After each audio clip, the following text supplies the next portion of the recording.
Let's get into the good work. Let's get into good news. Sure. Let's dive into your world. So thank you so much for taking a minute out today. I Thank you appreciate for it. having me. You bet. So let's begin our journey. We kind of talked a little bit about politics, but another big calamity that happened globally was the pandemic. And 5 years ago, we were really trying to navigate it. We were really knee deep, figuring out how long it was going to last. How much of you living through that pandemic has reverberated into your work and the way that you live your life today?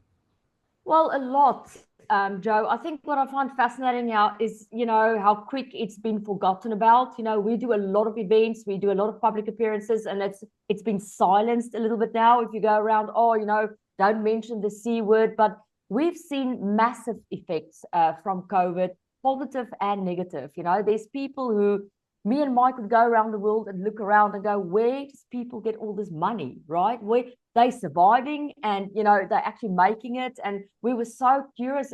But now, 3, 4, 5 years down the line, we see a lot of people still feeling the effects of COVID. They're feeling the effects in business. Their cash has run out, the savings has run out, whatever. We do see a lot of hopelessness in a lot of businesses who feel that they've been put in a position where they have to stop and start.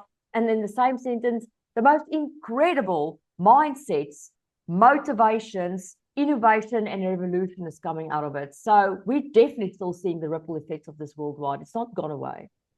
So let's get to the heart and soul of what you do right now here in 2025. I'm going to put you in front of a bunch of grade school kids, fifth graders, career day. The kid in the back of the room is like, hey, what do you do for a living? How do you answer him? Right. So we basically help conscious leaders, and I'll define it as people with a bit more of an open mind. I'm not saying you have to be over the top woo or spiritual to fit into our environment. You're conscious, you're open minded. In other words, you are open minded enough to listen to, a person who support Trump and a person who don't support Trump, or who want to make it very topical. You're actually the type of person who can sit around the table and say, hey, let me hear your point of view and let me hear my point of view. An open minded type of leader who wants to play a bigger game. And so, what we've done in our ecosystem, we've developed, let's call it, lots of toys that these leaders can play with. We've created events for them to play a bigger game. We've created books for them to play a bigger game. We've created an annual business school in Bali for them to play a bigger game. They can book us for a keynote to play a bigger game. So, and we keep on laying these eggs. So, I like to see us sort of as chickens who's constantly inventing ways for these people that we love to play a bigger game. And we go around the world doing it, finding these people and engaging them. So, do you find with living through this pandemic, with the political divisiveness that's going on, things have been a little bit more strange this year. Do you find that people's mindsets are a little bit more open or closed? What's kind of the trend of things that you see? It's an interesting question because that in itself seems to polarize. I'm finding people with more open minds and more open to debate and curiosity about the human race than ever before, and people whose brains are shrinking so fast that it's only their view and no one else, and they literally black and white on that. So it's the middle way that seems to be falling away, even in answering your question. Yesterday I was in a sandwich shop and there was a song by the Cranberries playing, and I'm a Gen Xer, and it was getting really Me too. loud, right? And Yeah. it was getting really loud, and the young kid behind the counter said, "Hey, turn it down." I said, "I'm fine. I'm a Gen Xer. I'm good. Go for it. Just let her scream her pipes out." And Yeah. and then I was just kind of talking about that era, and it was like I just was like, man, the '90s, it was so much fun. There was so much going Wasn't on. it? And then I'm Yeah. looking at them and they're like 17, 16, 17. I'm like, how would you define what's going on right now with you? First thing that came out of their mouth was AI driven lyrics. And that's my Mm. question to you right now. In this world of trying to figure out whether art like mine right now, which could be turned into AI, Yeah. we're starting to find this weird blurry line between is it real or is it computer driven? So I'm wondering how that's seeping into the consciousness of your clientele and the business world and thought leaders in general. How much do you think that's going to affect our pursuit of being genuinely human, which is even weird to ask? Yeah, well, I think that in itself lies the answer. I don't think if you believe you're genuinely a human, nothing can take that away from you. Yeah. No machine, no AI, no tool, nothing. For me to say that AI, and I'm definitely not speaking for or against, I'm giving you my experience. for me to say AI is going to take away your humanness would make me question your humanness in the first place. I'm going to Yeah. go, so you never thought you were a human and something can take that. That's like saying, I used to work on a calculator and now the Excel sheet's coming in and that's going to sort of take away my humanness. So that for me is a person who's not really grounded in feeling human. But I understand why people are scared because our brains are not built for change. Our brains are built to resist change, and that helps us.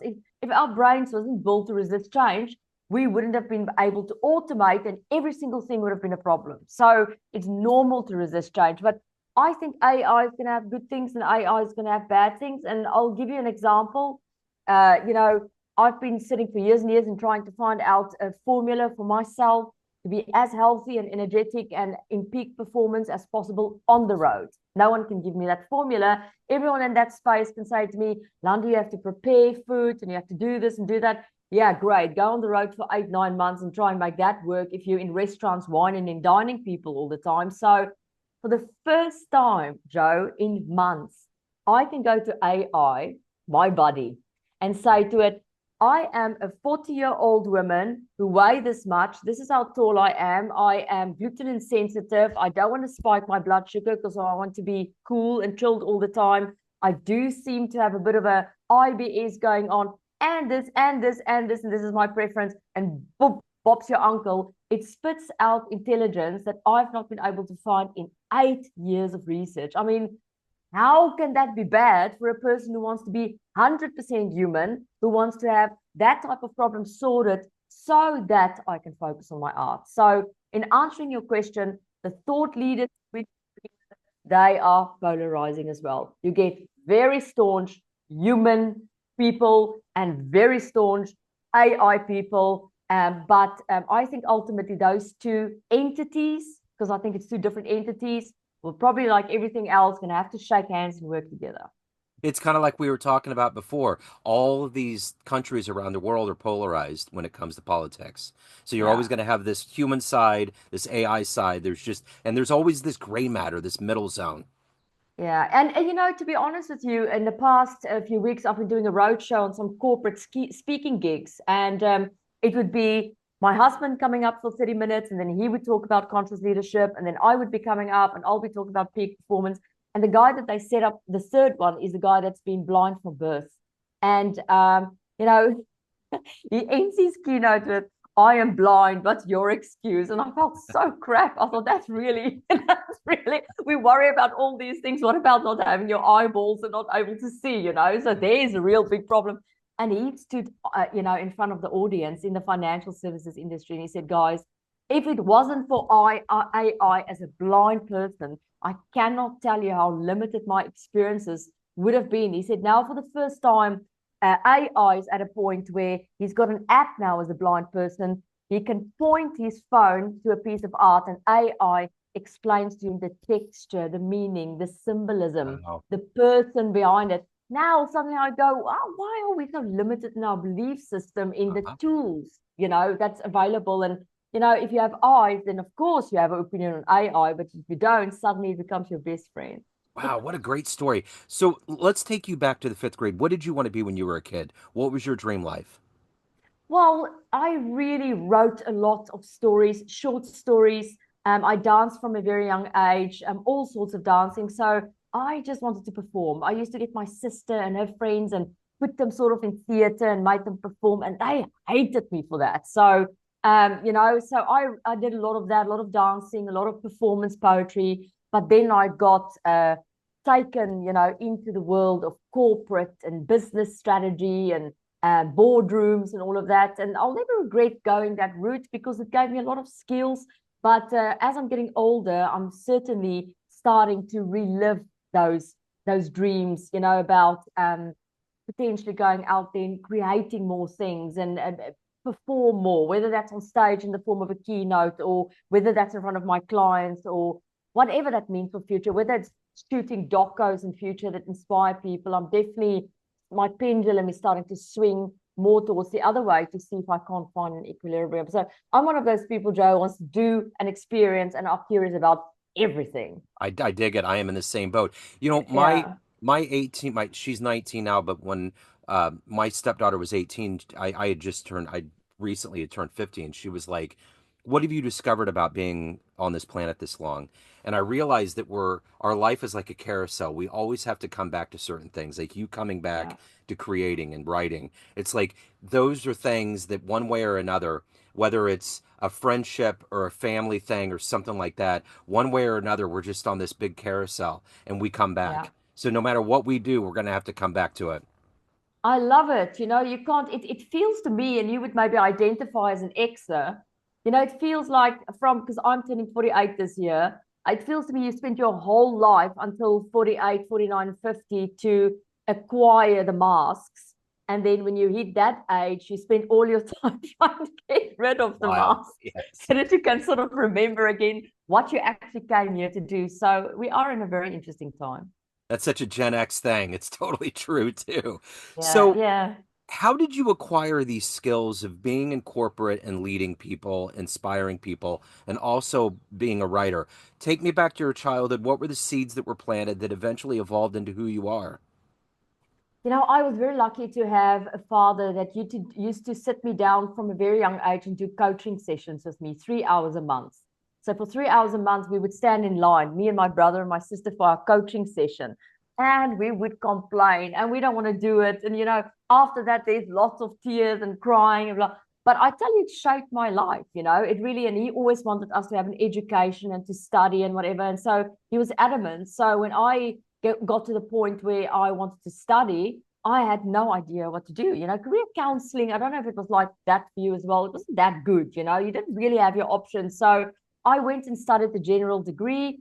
And in that process, I discovered industrial psychology, which I loved. I didn't want to work with clinical psychology. I didn't want to sit one on one with people's issues, but human dynamics and human behavior and consumer behavior and why people buy something and trends in group dynamics is very interesting. And then in my third year or fourth year, I actually got approached by the Secret Services and they wanted to recruit me as an industrial spy. And luckily I declined, but really curious about what's going on in the boardroom. And so I went that way, business strategy, boardrooms, what's going on there.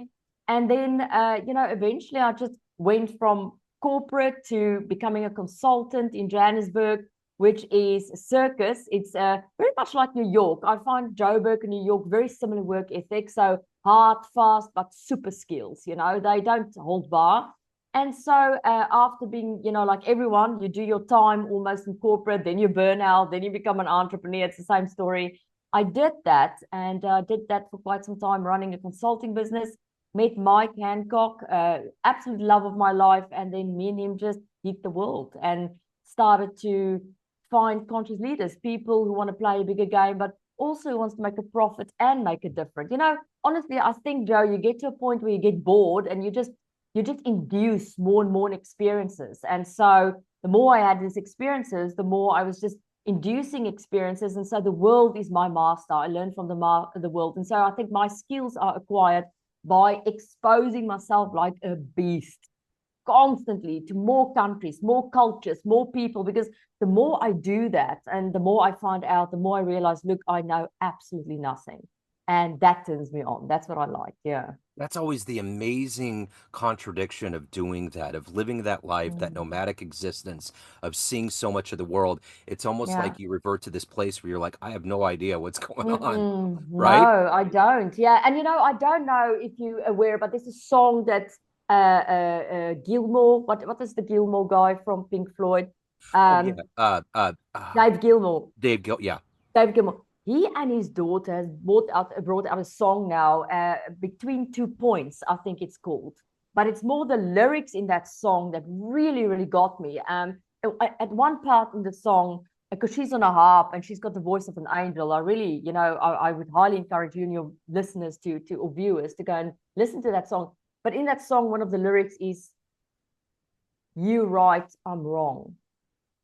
And that's like, whoa, we're not taught to think like that. You Yeah. have to like spend your whole life proving how right you are. And, Yep. you know, you have to be like, you know, opinionated and you have to be this and that. And that lyric has really changed my life to start saying, well, what if you start looking at everyone around you as right and you are actually wrong? Yeah. think of the growth potential of that. Yeah, for sure. So you're fortunate your clientele are inspirational figures. Who has been that inspirational figure for you in your life? My parents, yeah. I have a father that absolutely believe you have to be the best. Now, I know we live in a society where that's wrong, right? Yeah, you can't be competitive. I'm from the X generation. I'm using that now to. I love to you know, measure myself against other people. I like to compete with myself. I like to become a better version of myself. And my dad instilled that in me. I remember I won the Dean's Medal in my master's year, and I got home and I said, I won the Dean's Medal, and he said, did anyone else win it? I said, no, just me. Yeah. He's like that, but it served me. It hasn't made me feel I'm lesser than. It makes me aspire to be a better version of myself. My mom's instilled in me the whole idea of nothing is impossible. I literally don't even think she lives in this reality because everything is possible for her. And she's really given me the wings to fly and to try new things and with a good, healthy confidence. And I honestly say thank you to them. My dad's no longer with us. My mom's still with us, but they're extraordinary people. They're not your average traditional parents at all, but they've really helped me to stay on my game and to expand my mind and consider things that other people wouldn't consider possible. So in all these different cultures and countries and leaders and businesses that you've been involved with, when you look at business and entrepreneurship, who is somebody that you admire top down? Their leadership style, the product they deliver, the satisfaction of their employees. Is there someone that you emulate that you find admirable out there? Not really. What a weird answer for me to give you. I don't really find my inspiration in those people at all. And I think a big reason for that is they're so busy Yeah. and they're so hustling and so grinding. I don't think I admire that because if you go behind the scenes, at the front when they write that book and they give their philosophies, it's great. But I like to dig in the back. I like to go and ask their wife what they think of their husband. I like to ask the husband, tell me how your wife behaves. Is she a but not supposed to say that word now, but and I like to ask the children, what do you think of your father and your mother? And I like that for me, it makes me admire a person. So I don't find my inspiration there. I think I find a lot of my mentorship in animals, in the animal kingdom, the way they behave, things like consistency and friendliness and niceness and perseverance. And that is where I find my inspiration. And even the figures here behind me, people that ruled in interesting ways, like Cleopatra and Pythagoras. And I find mentorship in the old woman of 95 that sits in Mongolia in a ger and flows through the snow in the midwinter to go and have tea with a neighbor next door and still survive. That makes me happy. That makes me really think about mentorship. But your traditional, I own this organization now and I make so much money and they're very busy and they make a lot of money of them, but they are going to die with zero memories. Most of them, I don't admire that, Joe. Yeah, that what a profound answer. Let me ask you this. You deal with a lot of heavy stuff. Dealing with the business world, it can be kind of a starch environment that can be very serious. So let's say Yeah. you walk into a room of all the clients that you've worked with throughout the years, everybody that you've worked with, and you swim through that sea of people and go to a podium and you can tell them one fun story, one fun anecdote, one fun thing about you that would humanize you in a different way. What would you tell that room of people? Gosh, I'm a highly inappropriate person. Well, I think one of the things that fun about me in my personality, you would say. Yeah. Or just a fun story, first concert, just an experience that would just really kind of show you in a different light, that would just be fun. Gosh, I have so many things. Well, I have an obsession with bacteria, right? I believe that we don't have to wait for the aliens to come to planet Earth because they're already here. And Yeah. all you have to go is go to a microbe museum. And then all you have to do is look through the lenses and you'll see the faces of these viruses and bacteria and microbes, and you'll realize the aliens has already arrived. Like, because they're funny. It's funny, it's actual faces. You can see it. So you can go onto Pinterest and you can go and put in Pinterest microscopic photography of microbes and bacteria, and you'll laugh, right? So I decided I want to go and see the microbes and the bacteria in a microbe museum in Amsterdam. Cool. And so I'm having a ball, me and my husband kissing, and then there's a thing saying, oh, you just exchanged so much bacteria and microbes, and we're enjoying that so much. And in typical Landi Jac style, at the end of that experience, I slipped.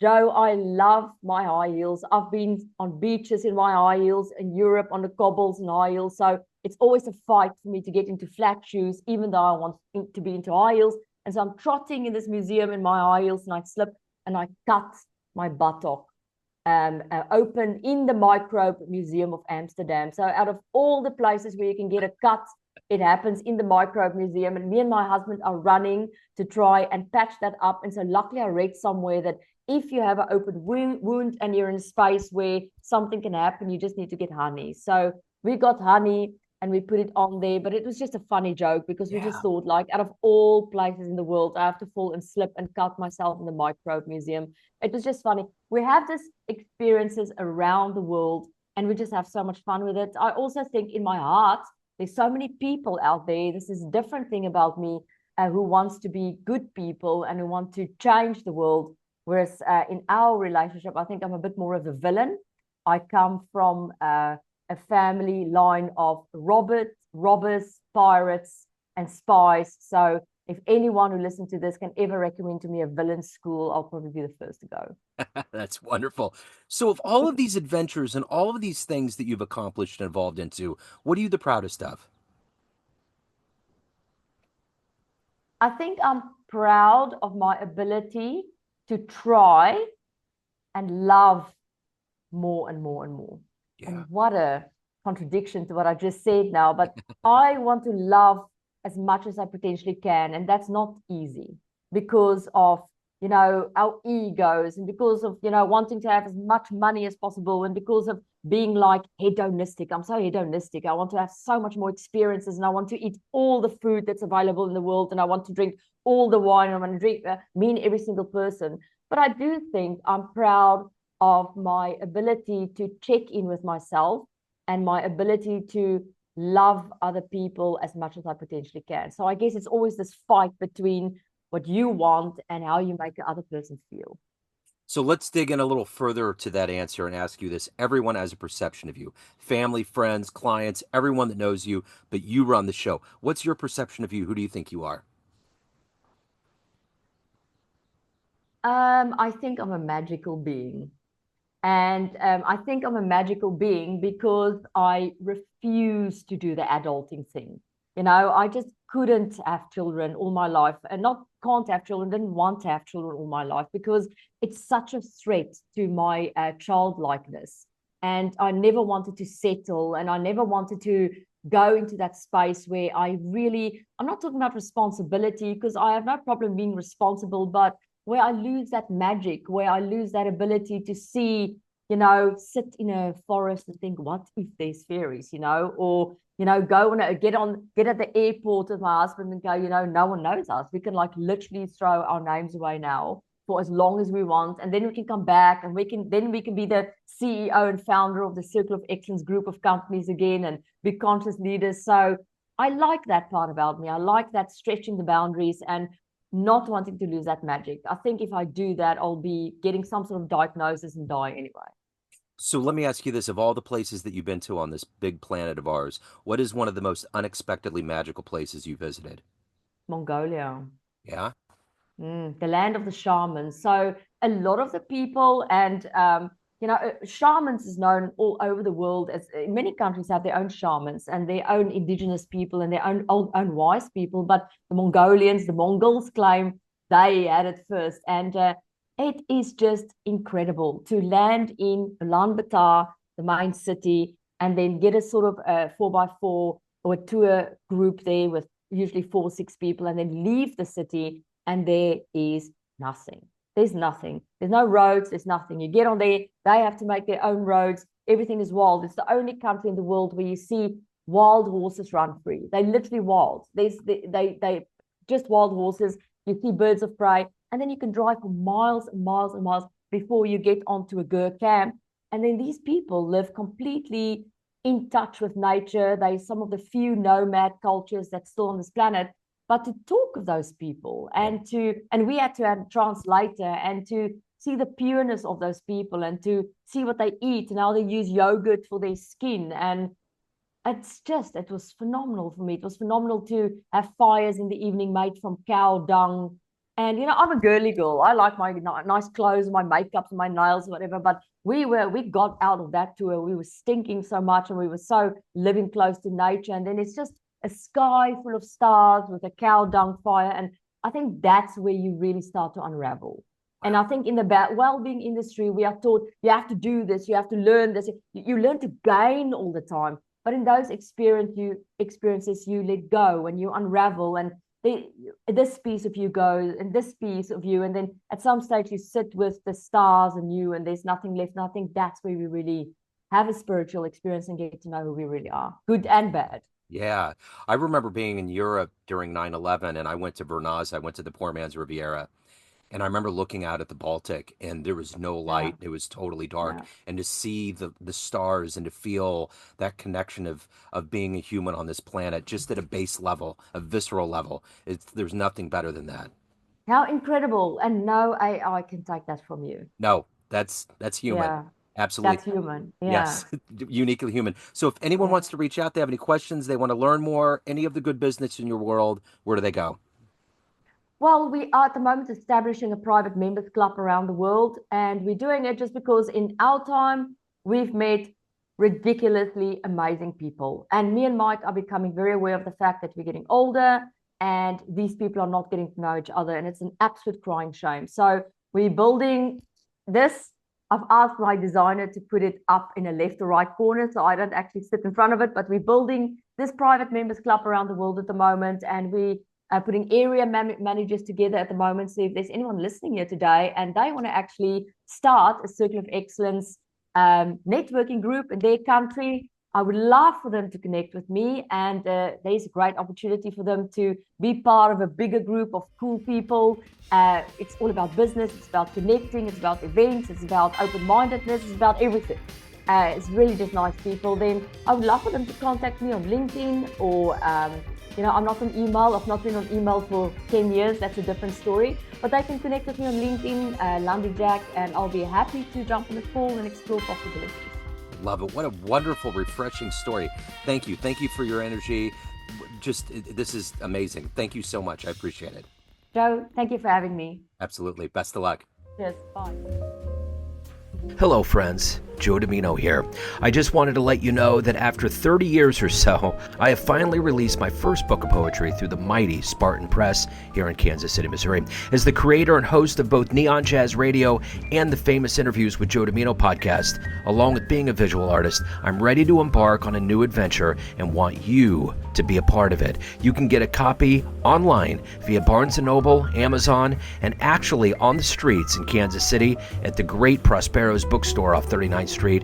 You can also visit joedimino.com for links to the book, to more poetry, and everything in my world, including paintings. Thanks for all of the love and support over the years, and please dig the words.